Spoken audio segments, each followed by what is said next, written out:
नमस्कार, मी स्वाती. फूडी स्वातीमध्ये आपल्या सर्वांचं स्वागत आहे. आज आपण 2 in 1 रेसिपी म्हणजे आपल्या तोंडाची चव देखील वाढणार आहे आणि प्लस आपल्या आरोग्यासाठी अगदी फार उत्तम अशी रेसिपी आपण आज बघणार आहोत.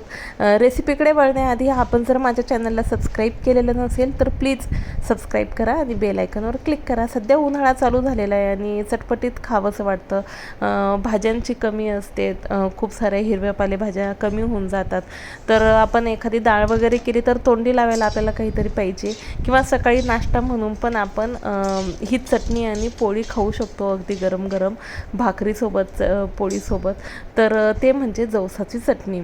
तर मी 2 in 1 रेसिपी याकरता म्हटले कारण की जवसामध्ये ओमेगा 3 फॅटी ॲसिड असतात आणि ते आपल्या हृदयासाठी खूप आरोग्यदायी आहे. तर जवस आपण कशा प्रकारे घेतलं पाहिजे, तर मी चटणी म्हणून त्याचा उपयोग करून घेते. कारण की चटणी आपण सकाळ, दुपार, संध्याकाळ केव्हाही खाऊ शकतो. अगदी कुठे बाहेर जर जात असेल आपण तर आपण ती कॅरी करू पण घेऊन जाऊ शकतो. म्हणजे पोळीमध्ये जर आपण चटणी घातली किंवा भाकरीसोबत आपण जर कुठे प्रवासाला जात असाल तर ही चटणी सोबत घेऊन जाऊ शकतो. अगदी आरोग्यदायी आहे. म्हणजे याने काय होतं, आपली पचनक्रिया सुधारते, आपलं वजन कमी होण्यास मदत होते आणि मेन म्हणजे जे आपलं कोलेस्टेरॉल आहे ना ते कमी होतं. तर यासाठी आपल्याला अगदी साधी आणि सरळ सोपी रेसिपी मी केलेली आहे. ती म्हणजे जवस आहे ना छान असे साफ करून घेतले, चाळून घेतलं त्याचं निसून आणि नंतर त्याला भाजून घ्यायचे. भाजतानाच मी इथे सुकलेल्या मिरच्या घेतलेल्या होत्या, ज्या आपल्या घरात असतात ना.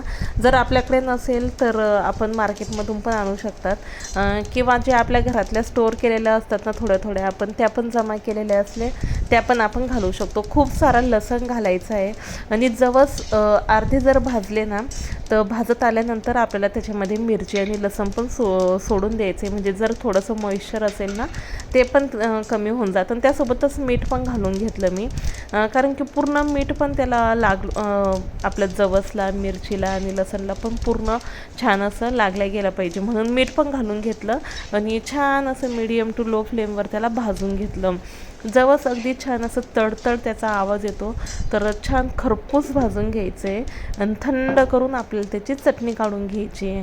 तर मी आपल्याला सांगितल्याप्रमाणे जवस जे आहे ते आपल्या हार्टसाठी खूप छान आहे. सध्या ह्या दैनंदिन जीवनामध्ये आपण आपले काळजी घेण्यास आपण समर्थ राहत नाही. सध्या खूप हार्टचा प्रॉब्लेम चालू असतात लहानांपासून मोठ्यांपर्यंत.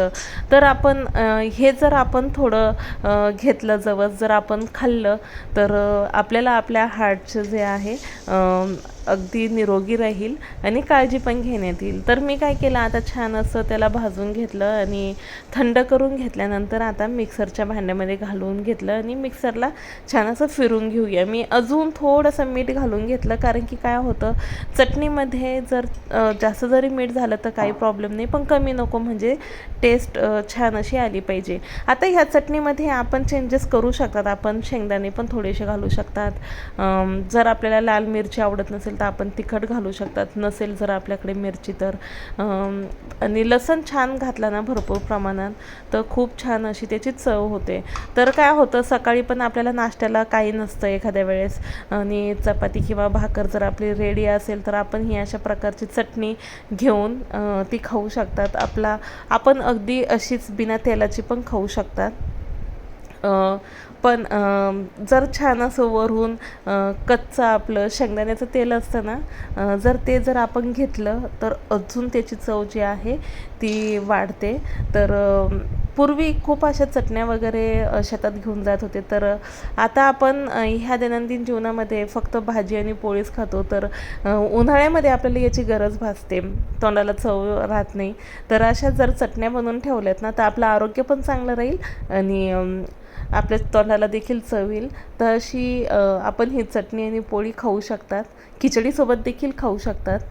अशाच प्रकारे आपल्याला जर माझी ही साधी रेसिपी आवडली असेल तर प्लीज माझ्या चॅनलला सबस्क्राईब करा, लाईक करा, कमेंट करा, शेअर करा आणि बेल आयकॉनवर क्लिक करा. थँक्यू.